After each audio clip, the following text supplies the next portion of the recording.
Thank you, Susan, for that nice introduction and also for organizing this evening. And thank you, all of you, for coming out. Such a nice crowd. I'm well aware that this is an important baseball night as well. And so it means a lot that you've come out despite the game on, and we'll try to get some scores at some point as well. Some of you are shaking your head that you maybe don't have a lot of hope there. So we're going to talk tonight about caregiving. It's a really important topic. I'm going to try to speak as well as kind of man the computer here, so if I get behind on my slides, just let me know. So, can you hear me okay? Yeah? Okay. So there's a few things that we know about caregiving through research and various studies. Caregiving is a common experience within families, regardless of where they live or where they're from. Caregiving takes on many forms. For some, it involves the very young, maybe children, babies. For others, the older population, and then anywhere in between. The responsibilities of caregiving are varied and sometimes complicated and unpredictable. Often in the beginning, we may not even realize we're providing a caregiving role. So it might involve maybe driving someone to a medical appointment. I'm already behind in my slides, aren't I?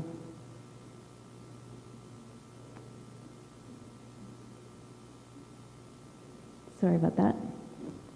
So often in the beginning, we may not even realize that we're providing a caregiving role. It might involve driving someone to a medical appointment, preparing a meal, assisting with yard work, some of those kind of simple tasks that we're willing to kind of help out with when a loved one is in need. Oh, not there yet. We're part of a caring community, and most of us will find ourselves in a caregiving role at some point or be in need of caregiving ourselves. It's a common experience. I'm guessing you are here tonight as you find yourself in the role of a caregiver, some of you. Whether as a spouse, an adult child, a friend, or neighbor, caregiving can be a very rewarding experience as well as sometimes very difficult and stressful. So just to give you a little bit of a history lesson here, or a little bit of statistics, in 2012, Statistics Canada, they send around that statistic form. They actually do gather some very useful information from time to time, and Statistics Canada gathered some important information about caregiving in 2012. They reported, for example, that 8 million Canadians, or 28% of the population, was providing some level of care and support. They went on to report that caregiving was typically for a family member with a long-term health condition, disability, or aging need. And you can imagine these numbers have continued to increase over the years, particularly with the growing size of the aging population. So we're in good company. Literally across the nation, there are many, many caregivers. The same report also looked at the demands of caregiving and the impact of providing care for the caregiver. For some, the caregiving demands are few, assisting a certain number of hours per week or month with relatively simple tasks, perhaps checking in by telephone, those kinds of things. And for others, the requirements are more significant, at times the equivalent of a full-time job, full-time unpaid job, I must say. In addition, the report is clear. As we've already mentioned, and I'll probably state again, there are both benefits and challenges associated with caregiving.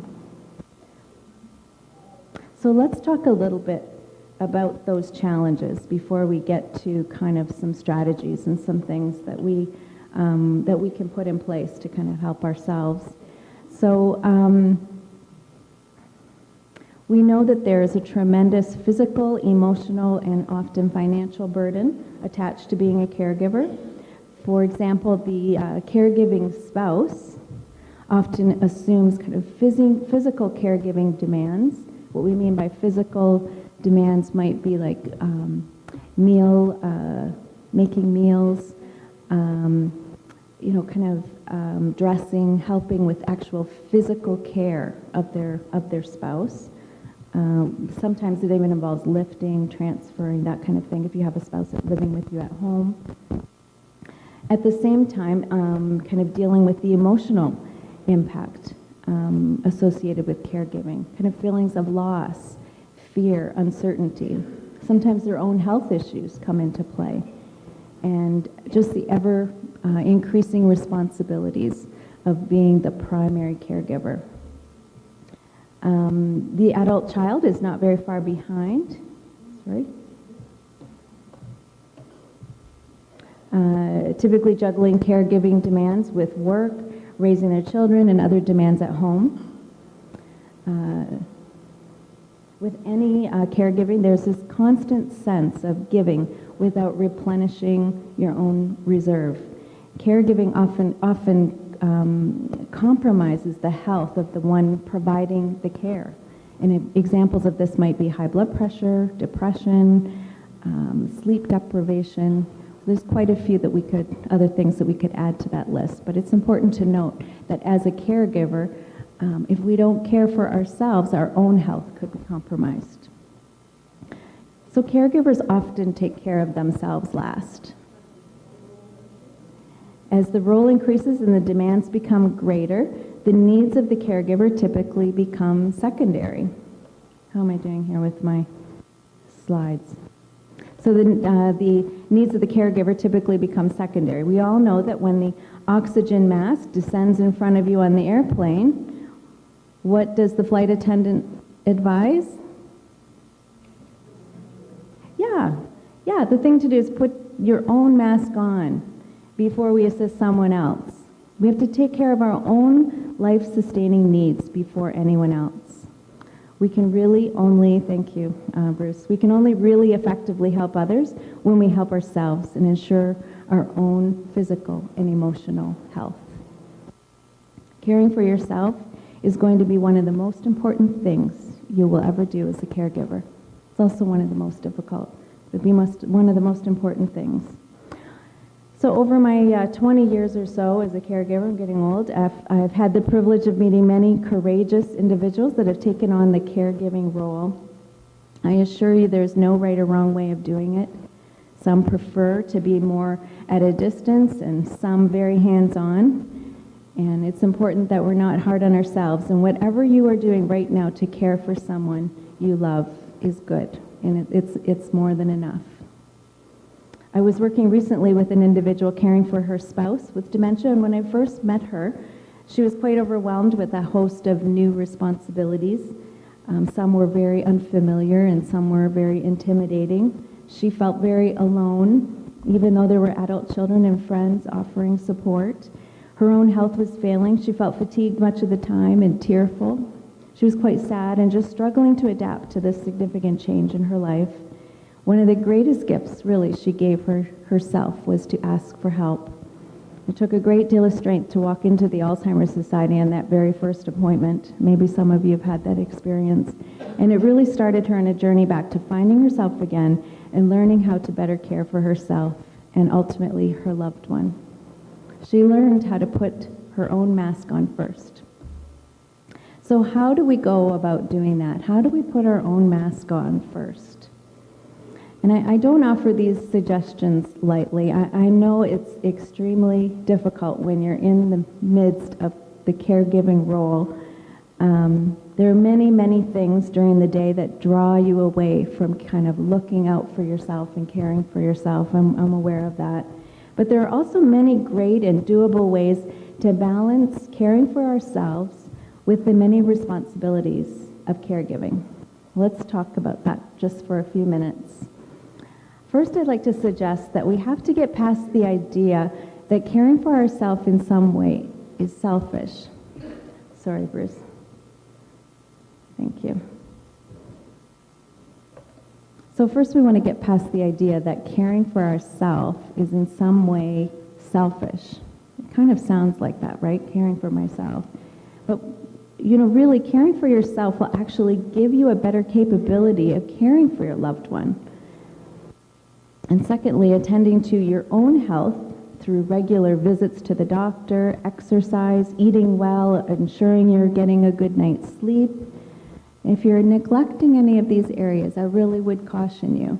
A lot of people come to us and suggest, talk to our social workers about caregiving and what they're doing, and really their message to us is that they haven't been to the doctor in a very long time, and they're not sure how their own diabetes is doing. They know all of their loved ones' health issues, and they're really addressing them, but their own care needs are often being neglected, and especially their own physical needs.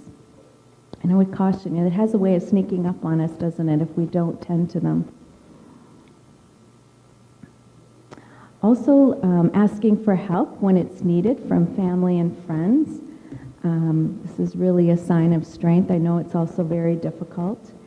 To know our limits and when help is needed. This is a great facility here, and I was just looking at all of the, it looks like there's lots of support here, and so if you're a caregiver caring for someone at home, there are some nice supports that you can call upon to care for someone at home through CCAC perhaps, or through private home services as well.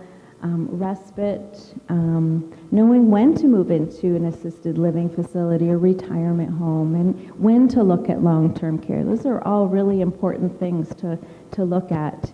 And knowing what's available in your own community, and then how to access those things too. How to make those applications, and how do I actually access what's in my community.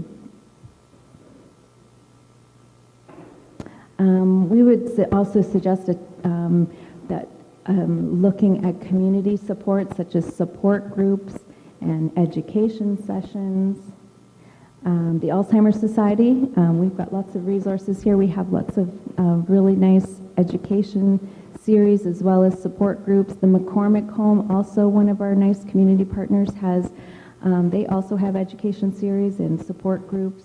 There's other community agencies offering those kinds of supports, and they can be really, really helpful to provide a community and an opportunity to learn from each other and learn that really you're not alone in this. Staying socially engaged, meeting up with friends, attending church or a favorite activity. Often these are, again, things that a caregiver tends to let go of over time. And so staying socially active and socially engaged. Exploring healthy coping strategies such as yoga and meditation. I'm looking forward to hearing what Carol has to say about that. Sharing your feelings with a friend or a counselor. It's okay to get angry and express how difficult this can be from time to time. And then also trying to stay positive,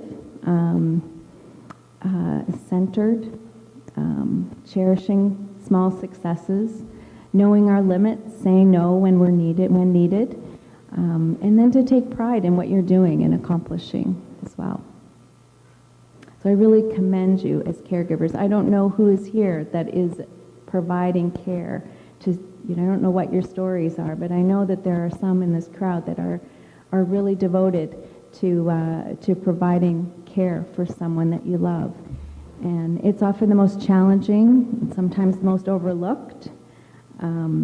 At times comes with not a lot of thanks or appreciation. But while it may be difficult, it can also be the most rewarding and life-enriching. And I hope you're finding that out as well. It can really be life-changing for the caregiver in a positive way. I don't know, there's something about giving that also fills us. I don't know how that works, but there's something about giving that can be very fulfilling as well. And as I've said, take pride in what you're doing. You're going to be able to look back without regret, knowing you did everything you could for the person that you love. And one day that I know that will mean, that's going to mean a whole lot to you. And that's all. Thank you.